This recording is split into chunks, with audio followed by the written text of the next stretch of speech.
नमस्कार बच्चों, आज हम लोग पढ़ेंगे कक्षा 7 का विज्ञान एवं प्रौद्योगिकी। इसमें हम लोग अध्याय 2 जल को पढ़ रहे थे और कुछ बिंदुओं पर चर्चा भी कर चुके थे। आज हमारी चर्चा का विषय है बिंदु पेय जल। तो जो पेयजल होता है किसे कहते हैं? पीने योग्य जल को पेयजल कहते हैं। तो हम कैसे पता करेंगे कि जल पीने योग्य है या नहीं? ऐसा पानी जिसमें घुलित लवणों और सूक्ष्म कणों की मात्रा नियंत्रित हो तथा हानिकारक न हो, ऐसे जल को हम पेयजल कहते हैं। पेयजल को हम मृदु जल भी कह सकते हैं। पेयजल को और हम लोग क्या कह सकते हैं? मृदु जल कह सकते हैं। ठीक है, यहाँ पर देखिए मृदु जल।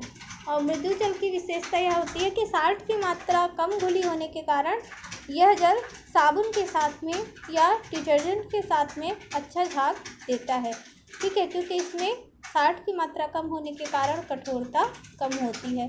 और ऐसा जल जिसमें साल्ट की मात्रा अधिक होती है, जैसे समुद्र का पानी, उसको हम खारा पानी या कठोर जल कहते हैं, जो कि साबुन के साथ में या डिटर्जेंट के साथ में झाग कम देता है।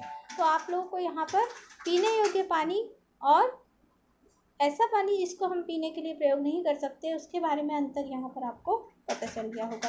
ठीक है, अब आगे देखते हैं, क्या सभी स्रोतों से प्राप्त जल पीने योग्य होता है? तो अभी मैंने आपको बताया कि जो समुद्र होता है या कोई ऐसा जल स्रोत जिससे पानी खारा हमको प्राप्त हो रहा है, वह जल स्रोत का पानी पीने योग्य नहीं होता है। विभिन्न स्रोतों से प्राप्त जल में घुलित लवण, निलंबित कण तथा सूक्ष्म जीवाणु हो सकते हैं। कुछ घुले हुए लवण हमारे शरीर के लिए आवश्यक है, किंतु इनकी मात्रा यदि आवश्यकता से अधिक हो तो उन्हें जल से हटाया जाना चाहिए। ठीक है, क्योंकि वो क्या हो सकते हैं? हमारे लिए नुकसानदेह हो सकते हैं। शहरों में पीने के पानी का वितरण करने के पूर्व जल शोधन संयंत्र द्वारा जल में उपस्थित निलंबित अशुद्धियाँ तथा जीवाणुओं को दूर कर दिया जाता है। तो जल शोधन संयंत्र कौन सा स्थान होता है? यह वह स्थान होता है जहाँ पर पानी को वैज्ञानिक विधियों द्वारा शुद्ध किया जाता है। आपके घर में जो नल में पानी आता है, नगर पालिका के द्वारा उपलब्ध कराया जाता है, वह पानी जल शोधन संयंत्र के द्वारा पहले साफ किया जाता है और उसमें दवाइयों की, जो सूक्ष्म जीवों को नियंत्रित करने के लिए दवाइयाँ डाली जाती हैं, उसकी नियंत्रित मात्रा डाली जाती है। तत्पश्चात वह घर में पीने के लिए सप्लाई किया जाता है। ठीक है, तो आगे देखते हैं, जल में उपस्थित नुकसानदेह जीवाणुओं को दूर करने के लिए उसमें विरंजक चूर्ण या ब्लीचिंग पाउडर मिलाया जाता है। ठीक है, तो जो ब्लीचिंग पाउडर होता है उससे जो है सूक्ष्म जीवों को नष्ट किया जाता है। इसी प्रकार घरों में कुएं के पानी को पीने योग्य बनाने के लिए विरंजक चूर्ण अथवा पोटेशियम परमैंगनेट या जिसको लाल दवाई कहते हैं, उसकी भी थोड़ी सी मात्रा क्लोरीन की गोली का उपयोग कीटाणुनाशक के रूप में किया जाता है। जल को उबाल कर भी कीटाणु रहित किया जाता है। तो ये क्या हो गई? जल की शुद्धिकरण करने की विधियाँ हो गई। अगर आपको प्रश्न पूछे कि जल को हम किस किस प्रकार से शुद्धिकरण कर सकते हैं, तो कौन कौन से प्रकार से हम जल को शुद्ध कर सकते हैं? वो है विरंजक चूर्ण के माध्यम से, पोटेशियम परमैंगनेट के माध्यम से, है ना? कौन कौन से माध्यम से जल को शुद्धिकरण कर सकते हैं?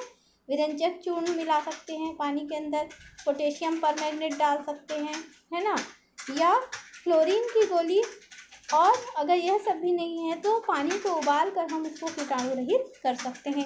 इसके अतिरिक्त फिटकरी के माध्यम से, ठीक है, फिटकरी के माध्यम से भी हम पानी को शुद्धिकरण कर सकते हैं। तो ये इस प्रकार से यह पानी क्या हो जाता है? पीने योग्य हो जाता है। अब आगे देखते हैं, घरों में जल में निलंबित अशुद्धियों को दूर करने के लिए सिरेमिक कैंडल युक्त फिल्टर का उपयोग किया जाता है। आजकल पराबैंगनी विकिरण द्वारा जल को कीटाणु रहित किया जाता है। जो सिरेमिक कैंडल होती है वो अलग अलग प्रकार के सॉल्ट को जमा कर और एक कैंडल मतलब एक स्तंभाकार आकृति बनाई जाती है, जो कि जो आपका फ़िल्टर होता है उसके दो भाग होते हैं। कोई भी फ़िल्टर होता है, अगर आप लोगों ने घर में स्टील वाला फ़िल्टर देखा होगा तो फ़िल्टर इस प्रकार से दो भागों से मिलकर बना होता है। एक ऊपर वाला भाग होता है जिसमें पहले पानी भरा जाता है, और एक नीचे का हिस्सा होता है जिसमें नल लगा होता है। ऐसा ऐसा स्टील का बना हुआ आप लोगों ने घर में देखा होगा। ये जो ऊपर वाला भाग होता है इसमें यहाँ पर एक स्तंभ लगा होता है जिसमें छोटे छोटे छिद्र उपस्थित होते हैं। ठीक है, तो यह जो होता है वो साल्ट से मिलकर बना होता है। बहुत सारे साल्ट इसमें सम्मिलित होते हैं और इसी को सिरेमिक कैंडल कहते हैं। ठीक है, और जब हम यहाँ पर पानी भरते हैं, यहाँ पर जल भरते हैं, तो वह इस कैंडल के माध्यम से छनकर और जीवाणु रहित होकर पीने योग्य हो जाता है। ठीक है, तो इस प्रकार से सिरेमिक कैंडल में पीने का पानी साफ होता है। ठीक है, आगे देखते हैं। घरों में जल में निलंबित अशुद्धियों को दूर करने के लिए सिरेमिक कैंडल युक्त फिल्टर का प्रयोग किया जाता है। आजकल परावैंगनी विकिरण द्वारा जल को कीटाणु रहित किया जाता है। आप लोगों ने कैंट का विज्ञापन देखा होगा, है ना? कैंट का विज्ञापन देखे होंगे। जो कैंट का वाटर फिल्टर होता है उसमें लिखा रहता है कि यूवी विधि से या यूवी मेथड से पानी को शुद्धिकरण किया जा रहा है। तो ये अल्ट्रा वायलेट किरणें, यूवी अल्ट्रा वायलेट किरणों के माध्यम से क्या किया जा रहा है, वहाँ पर पानी को शुद्ध किया जाता है। अल्ट्रा वायलेट किरणों से जीवाणुओं को नष्ट कर दिया जाता है। ठीक है, आगे देखते हैं। देश में बहुत सी बीमारी का प्रमुख कारण सभी के लिए सुरक्षित पेयजल का उपलब्ध न होना है। हैजा, उल्टी, दस्त, खसरा आदि बीमारियां जल की अशुद्धि के कारण उत्पन्न होती हैं। मक्खी मच्छर के कारण भी मच्छरों से होने वाले रोग जैसे डेंगू हो गया, मलेरिया हो गया, ये सब भी जल की अशुद्धियों के कारण ही उत्पन्न होते हैं। छत्तीसगढ़ में इस समस्या को दूर करने के लिए सरकारी तथा गैर सरकारी संस्थाएं लगातार प्रयासरत हैं ताकि सभी को सुरक्षित पेयजल समुचित मात्रा में उपलब्ध हो सके। अब देखते हैं अशुद्ध जल। अशुद्ध जल क्या होता है? जल का सबसे शुद्ध रूप होता है। अशुद्ध जल क्या होता है? जल का सबसे शुद्ध रूप होता है। ठीक है, जब वर्षा का पानी, ठीक, अब जानते हो कि हमको जल की प्राप्ति का मुख्य स्रोत क्या है? पीने योग्य जल की प्राप्ति का वर्षा का पानी, है ना? वही पानी बाद में नदियों में, तालाबों में या भूमिगत जल के रूप में हमको प्राप्त होता है। तो जिस वर्षा का पानी जब वायुमंडल को पार करके आता है तो उसमें बहुत सारी अशुद्धियाँ सम्मिलित हो जाती हैं। ठीक, आप लोग उदाहरण के लिए यहाँ पर देख सकते हो कि यहाँ ये मान लो बादल है और ये भूमि है। ठीक, अब वर्षा का जल क्या हो रहा है? बादलों से भूमि की ओर ऐसे गिर रहा है। ठीक, यहाँ बीच में वायुमंडल है। यहाँ क्या है? वायुमंडल, और वायुमंडल में धूल, मिट्टी आदि सूक्ष्म कण उपस्थित हैं। तो जब वर्षा का पानी सीधे बादलों से गिरना प्रारंभ होता है उस समय यह शुद्ध H2O होता है, लेकिन मध्य में वायुमंडल में व्याप्त अशुद्धियाँ इसमें सम्मिलित हो जाती हैं। ठीक, तो वाष्पीकृत किया हुआ संघनित जल, वर्षा का जल जो हमको सीधे बादल से अगर प्राप्त हो तो वो कैसा होगा? वाष्पीकृत करके और संघनित करके प्राप्त किया गया जल क्या कहलाएगा? अशुद्ध जल कहलाएगा। पहले वाष्पीकरण होगा, वाष्पीकरण से जल किस में बदल जाता है? गैस में बदल जाता है, और ऊपर जाकर बादल के रूप में एकत्र हो जाता है। इसी बादल से जब जल नीचे की जल के छोटे छोटे अणु आपस में जुड़ जाते हैं और एक बड़ी बूंद बना लेते हैं, तब वह नीचे गिरने लगता है। जब वह नीचे गिरता है तो उस समय वह वाष्पीकृत किया हुआ संघनित जल होता है जो कि धरती की ओर गिरता है। तो उस समय उसमें कोई अशुद्धि नहीं होती है। उस स्थिति में हम उसको क्या कहते हैं? अशुद्ध जल कहते हैं। तो आपको अशुद्ध जल यहाँ समझ में आ गया होगा। एक बार पुस्तक में देख लेते हैं। यह जल का शुद्धतम रूप है। प्रयोगशाला में प्रयोगों के लिए इसकी आवश्यकता होती है। अशुद्ध जल अच्छा ये सोचिए कि प्रयोगशाला में आसुत जल की क्या आवश्यकता है, क्योंकि प्रयोगशाला में जल में हमको रसायन घोलने होते हैं। और अभी मैंने बताया कि वर्षा का जल जब धरती पर गिरता है तो उसमें कई सारी अशुद्धियाँ पहले से ही घुल जाती हैं। अगर हम प्रयोगशाला के रसायन उसमें घोलेंगे तो वह रसायन का शुद्धतम रूप नहीं होगा, उसमें कुछ अन्य अशुद्धियाँ भी घुली होंगी। इसीलिए प्रयोगशाला में रसायनों को घोलने के लिए कौन सा जल प्रयोग करते हैं, आसुत जल प्रयोग करते हैं। ठीक है।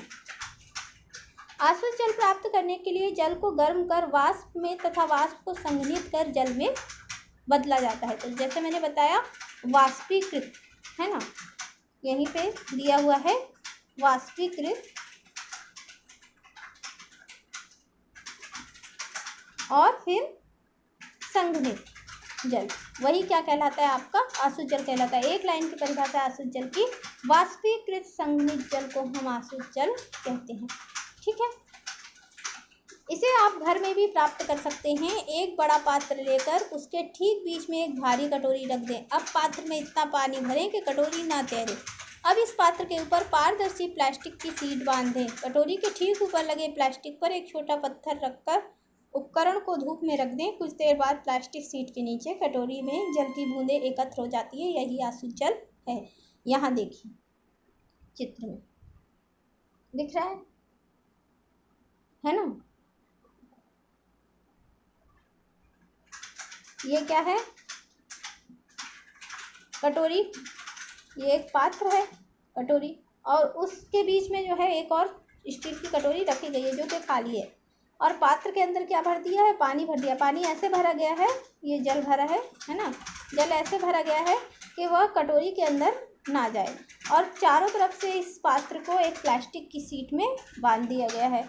और यहाँ बीच में क्या रखा गया है, एक पत्थर रख दिया गया है। ये देखो ये पत्थर है ना। ये पत्थर को रखने से क्या होता है, हर तरफ की जो पानी की बूंद जो वाष्प बन के ऊपर शीट पे इकट्ठा होती है वो इस पत्थर के पास में जाकर एकत्र हो जाती है और बाद में एक बड़ी बूंद बन के कहाँ गिरती है, इस कटोरी के अंदर गिरती है। अब चूँकि ये जो सिस्टम है ये चारों ओर से एकदम क्लोज है, बिल्कुल बंद है, बाहर की कोई वायु भी अंदर नहीं जा रही, तो इसमें कोई भी अशुद्धि सम्मिलित नहीं होती है। और अंदर जो कटोरी में जल एकत्र हो रहा है वो कौन, कटोरी में यहाँ पर जो जल एकत्र हो रहा है वह कौन सा जल है, ये कौन सा जल है, ये है हमारा आसुत जल। इसी को हम क्या कहेंगे, आसुत जल। तो इस तरीके से जो है हम आसुत जल को वाष्पीकरण और संघनन के माध्यम से प्राप्त कर सकते हैं। आगे होगा आप लोग को समझ में। अब आगे देखते हैं, यहाँ पर कुछ प्रश्नोत्तर दिए हुए हैं, इनके उत्तर आप लोग होमवर्क में लिख सकते हैं, अपनी फेयर कॉपी में लिख सकते हैं। ठीक है। विभिन्न स्रोतों से प्राप्त जल पीने योग्य क्यों नहीं होता है, यहीं पर मैंने आप लोगों को बताया था क्यों नहीं होता है। ये देखिए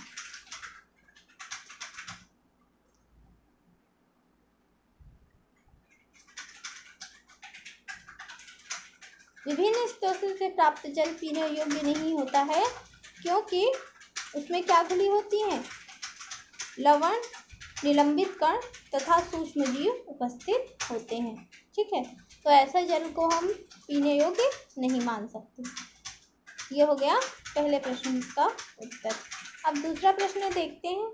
दूसरा प्रश्न है, जल को पीने योग्य बनाने के लिए किन किन विधियों का प्रयोग किया जाता है। तो वो भी अभी हम लोगों ने यहाँ पर देखा था, आइए एक बार फिर से देख लेते हैं।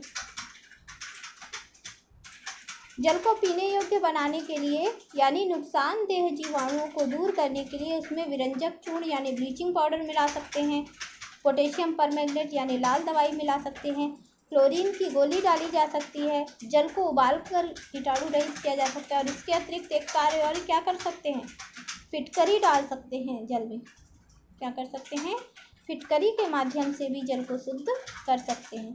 तो इस प्रकार से हम लोग विभिन्न माध्यमों से जल को शुद्ध करके और उसको पीने योग्य बना सकते हैं। ठीक है।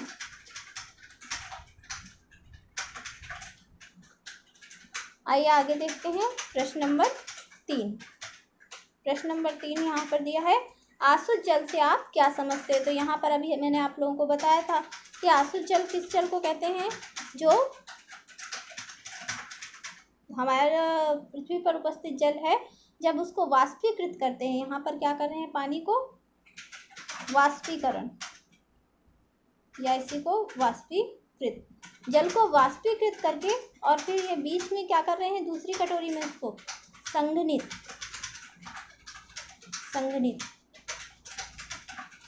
ठीक, वाष्पीकृत करके संघनित किया गया जल अशुद्ध जल कहलाता है, जिसमें किसी भी प्रकार की अशुद्धि शामिल नहीं होती। ठीक है, यह पूरी तरीके से लवण और निलंबित कणों और जीवाणुओं से रहित होता है। ठीक है, तो आज के वीडियो में इतना ही। आशा है आपको हम लोगों का वीडियो पसंद आया होगा। अगर हमारा वीडियो पसंद आया है तो अपने जैसे अन्य बच्चों के साथ में उसको शेयर कीजिए, लाइक कीजिए और सब्सक्राइब कीजिए। धन्यवाद।